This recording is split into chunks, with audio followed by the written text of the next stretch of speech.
من يهده الله فلا مضل له ومن يضلله فلا هادي له ونشهد أن لا إله إلا الله وحده لا شريك له ونشهد أن سيدنا ونبينا وحبيبنا ومولانا محمدا عبده ورسوله أما بعد فأعوذ بالله من الشيطان الرجيم بسم الله الرحمن الرحيم كل نفس ذائقة الموت صدق الله العظيم وقال النبي صلى الله عليه وسلم موتوا قبل أن تموتوا وحاسبوا أنفسكم قبل أن تحاسبوا أو كما قال عليه الصلاة والسلام.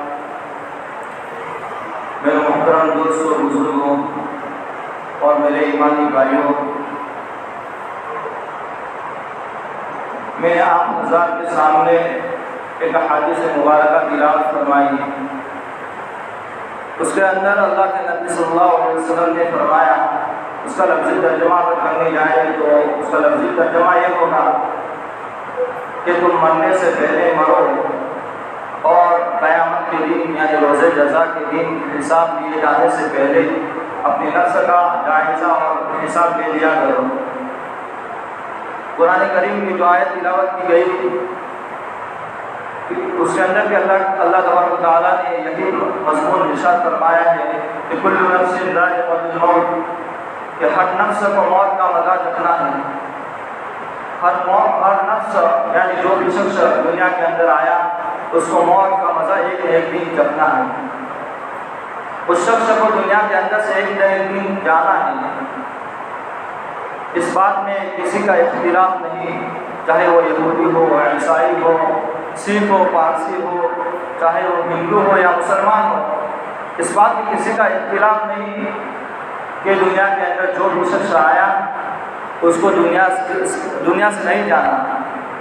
انکار کرنے والوں نے نعوذ باللہ خدا کا انکار کیا کہ ہم اللہ کو نہیں مانتے، رسولوں کا انکار کیا.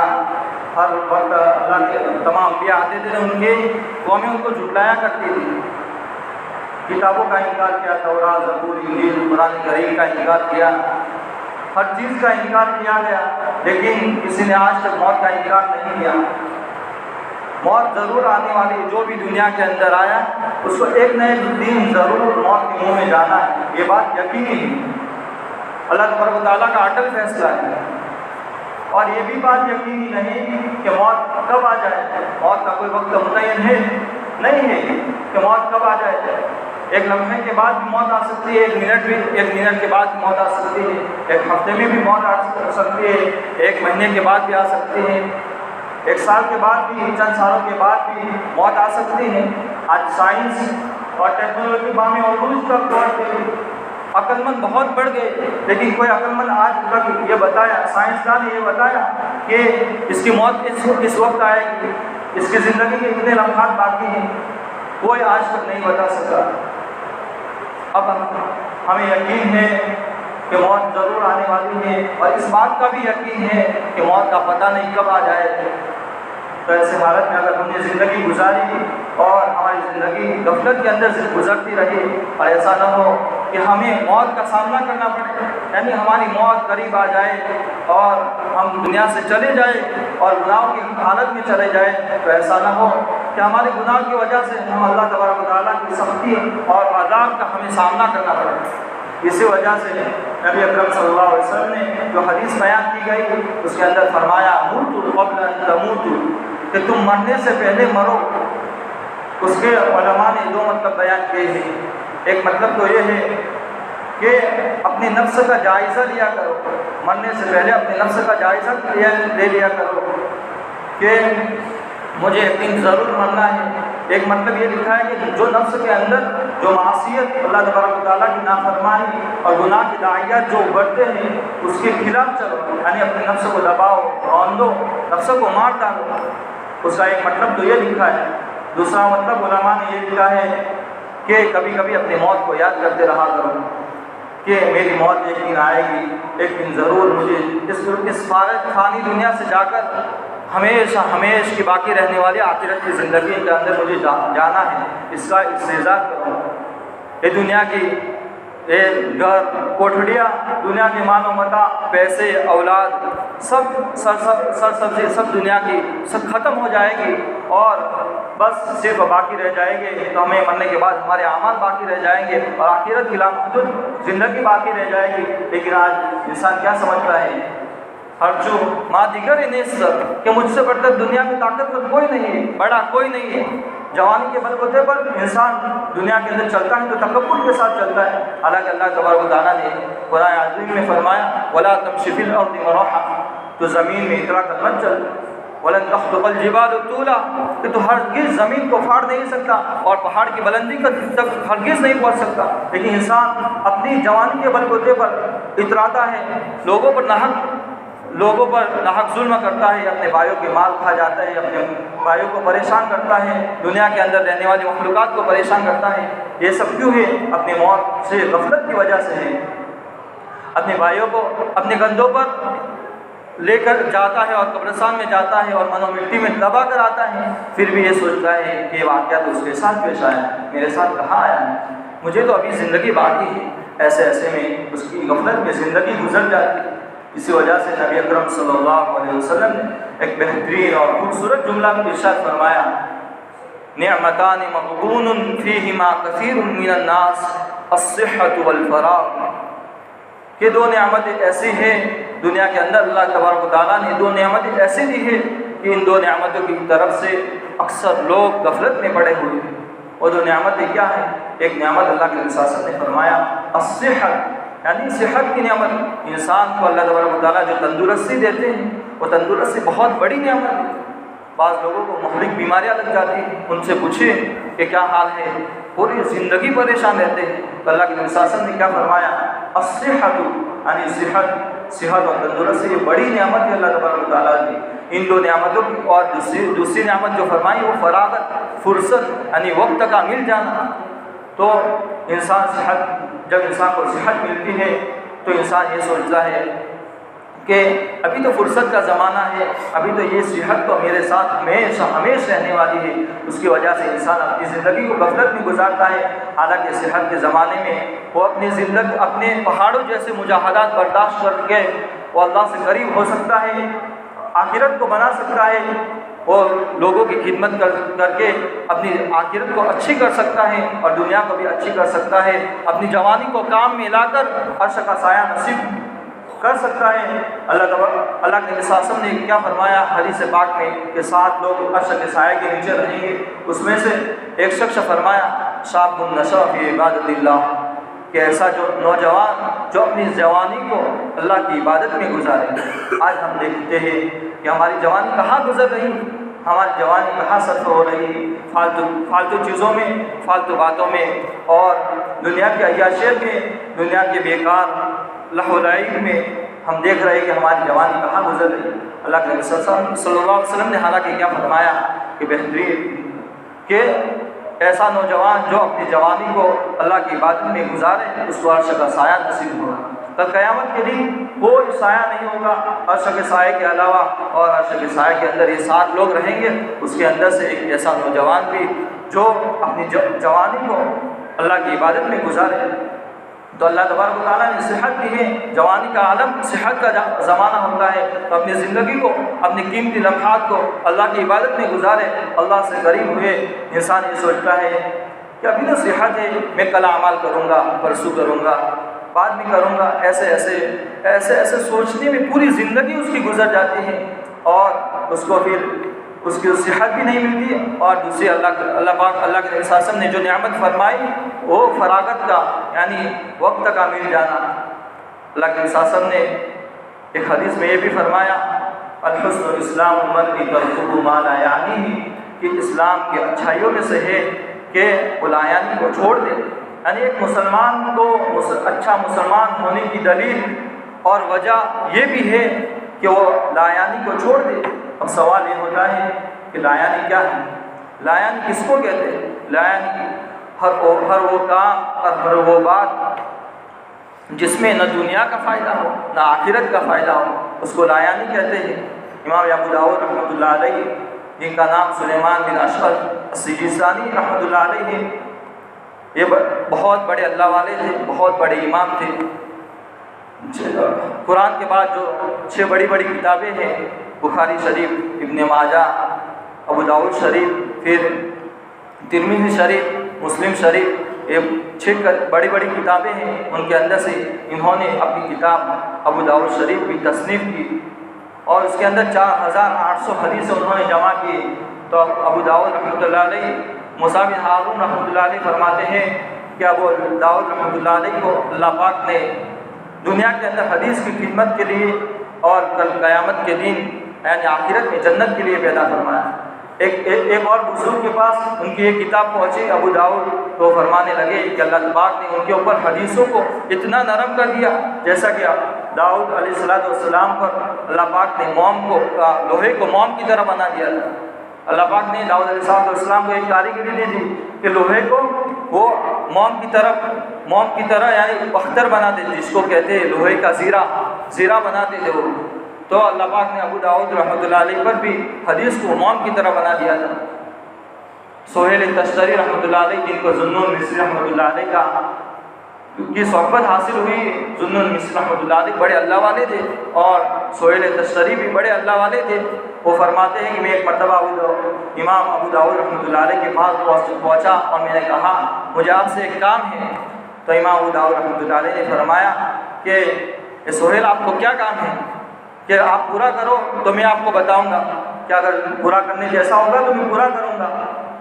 تو سہیل تشتری رحمۃ اللہ نے فرمایا کہ بتائیے کیا کام ہے۔ انہوں نے فرمایا کہ آپ اپنی وہ زبان نکالیے جس سے آپ نے اپنی زبان سے 5 لاکھ حدیثیں اللہ کے نبی صلی اللہ علیہ وسلم کی بیان کی ہے اور اس کو جمع کیا ہے۔ تو زبان نکالی امام ابو داؤد رحمۃ اللہ علیہ نے، اور سہیل تشتری رحمۃ اللہ علیہ نے اس کو بوسہ دیا۔ تو میرے کہنے کا مطلب یہ ہے، میں آپ کو وقت کی قدر بتانا چاہتا ہوں۔ امام ابو داؤد رحمۃ اللہ علیہ اتنے بڑے امام ہیں اور 5 لاکھ حدیثوں کو جمع کیا۔ اس کے بعد بھی امام ابو داؤد رحمۃ اللہ علیہ کیا فرماتے ہیں کہ میں نے اپنی زندگی کو اچھی بنانے کے لیے اور کافی بنانے کے لیے 4 حدیثوں کو منتخب فرمایا۔ اس کے اندر سے ایک حدیث انما الاعمال بالنیات، کیا اعمال کا دار و مدار نیتوں پر ہے۔ دوسری حدیث جو بیان فرمائی وہ یہ ہے الحسن اسلام المرء ترکہ ما لا یعنیہ، کہ اسلام کی اچھائیوں میں سے یہ ہے، ایک مسلمان کے لیے اچھا مسلمان ہونے کی دلیل یہ ہے کہ وہ لا یعنی سے پرہیز کرے۔ تیسری جو حدیث بیان فرمائی وہ حدیث یہ بیان فرمائی کہ ان الحلال بین والحرام بین وبینہما امور مشتبہات، کہ بے شک حلال واضح ہے، حرام بھی واضح ہے، اور ان دونوں کے درمیان جو ہے وہ مشتبہ ہے، یعنی شک کو شبے میں ڈالنے والی چیز ہے۔